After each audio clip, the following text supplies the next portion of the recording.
Ça va? Ah, le pays qu'Aïdjo t'avait légué par la main puissante de l'Éternel notre Dieu, tu as fait l'abandon du serment prêté le 6 novembre 1982. Je ne faillirai point. Ravalant alors le pays au rang des pays les plus mal gouvernés, plus corrompus et sales. En 2017, souviens-toi, tu as été placé au rang de 5e président des chefs d'État les plus corrompus d'Afrique. Ton credo de rigueur et moralisation est devenu l'anarchie totale, avec des pannes d'espérance, des psychoses, des arrestations arbitraires et extrajudiciaires. 2. La violation de la Constitution, ce non-respect, à l'instar de l'article 66, dans l'esprit comme dans la lettre. 3. La violation permanente des emblèmes nationaux, le drapeau, la devise, l'hymne national. 4. Le dirigeant qui a donné le plus de désespoir à la dislocation des secteurs naguère, prospères et florissants. Une sécrétion de pollution propagée, de pillage au sommet de l'État, bradage des sociétés, des ressources et les terres avec des complicités des nations étrangères et une classe marginale de Camerounaise. 4. Tu es signataire des alliances douteuses, insidieuses, nouées avec les hommes d'affaires et les puissances étrangères, ainsi que certains membres de ton gouvernement. 5.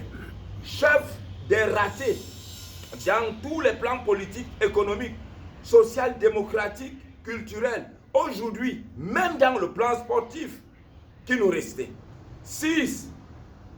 Chef distant, très méprisant à l'endroit du peuple, ayant passé le plus de temps en Suisse et chassé, préférant les bains au lac Léman en termes de rajeunissement en Occident pour des factures exorbitantes en termes de milliards.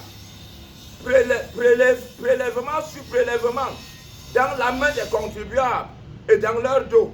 Et les transactions des ressources minières forestières avec des hommes tels que les Jules Dorin Dongo, pétrolière avec Adolphe Moudiki. 7. Tu es le chef d'État du pays qui a rendu complexe le jeu démocratique et un verrouillage ne permettant plus la possibilité d'une véritable alternance au pouvoir par les urnes.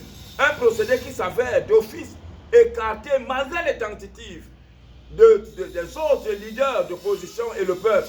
8. Un président qui écrit ou programme les financements qui ne peuvent pas être effectués. Si oui, à 40%, et donc 60% sont inscrits dans les manquants et les partages d'intimité et les besoins familiaux. 9. Président dont le sang des nationalistes coule avec les méthodes cruelles identiques, l'assassinat des prélats et d'autres crimes rituels, les gangsters de ces crimes étant bien rémunérés et habitant les palais sécurisés, bénéficiant d'une impunité remarquable et sidérante, vraiment inexpliquée. Pourquoi la bataille successorale? Pourquoi cette bataille? Si tu n'es plus crédible pour le peuple, pourquoi multiplier la longévité pour dissimuler les graves fautes de gestion ou plus prosaïquement l'usurpation de ce poste? Un homme obsédé au pouvoir, finalisé par les victimes des violences pour les dossiers couverts.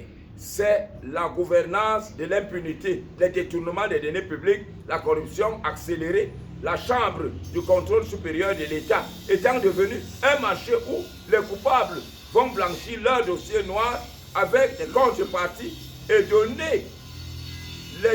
les données recueillies sont exclusivement brûlées ou encore que les ayants droit bénéficient de l'impunité. Une oligarchie devenue un monarque autocratique ou encore totalitaire, exclu de tout dialogue, d'ouvrir avec le peuple, même la cour diplomatique, des nouveaux contrats sociaux.